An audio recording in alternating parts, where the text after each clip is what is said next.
اور یہ بھی کہا کہ اے قوم، یہ اللہ کی اونٹنی تمہارے لیے ایک نشانی یعنی معجزہ ہے، تو اس کو چھوڑ دو کہ اللہ کی زمین میں جہاں چاہے چرتی پھرے، اور اس کو کسی طرح کی تکلیف نہ دینا ورنہ تمہیں جلد عذاب آ پکڑے گا۔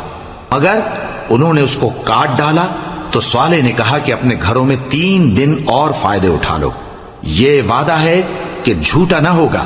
پس جب ہمارا حکم آ گیا تو ہم نے صالح کو اور جو لوگ ان کے ساتھ ایمان لائے تھے ان کو اپنی مہربانی سے بچا لیا اور اس دن کی رسوائی سے محفوظ رکھا۔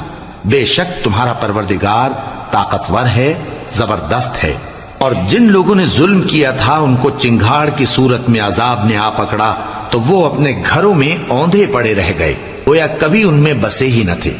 سن رکھو کہ قوم سمود نے اپنے پروردگار سے کفر کیا، اور سن رکھو قوم سمود پر پھٹکار ہے۔ اور ہمارے فرشتے ابراہیم کے پاس بشارت لے کر آئے تو سلام کہا، انہوں نے بھی جواب میں سلام کہا۔ ابھی کچھ وقفہ نہیں ہوا تھا کہ ابراہیم ایک بھنا ہوا بچڑا لے آئے۔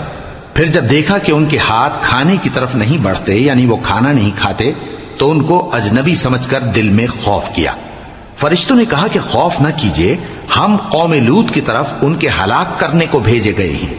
اور ابراہیم کی بیوی جو پاس کھڑی تھی ہنس پڑی، تو ہم نے اس کو اسحاق کی اور اسحاق کے بعد یعقوب کی خوشخبری دی۔ اس نے کہا، اے میرے بچہ ہوگا، میں تو بڑھیا ہوں اور یہ میرے میاں بھی بوڑھے ہیں، یہ تو بڑی عجیب بات ہے۔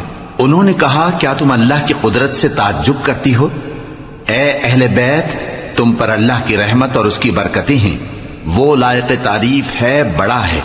پھر جب ابراہیم سے خوف جاتا رہا اور ان کو خوشخبری بھی مل گئی تو قوم لوط کے بارے میں لگے ہم سے بحث کرنے۔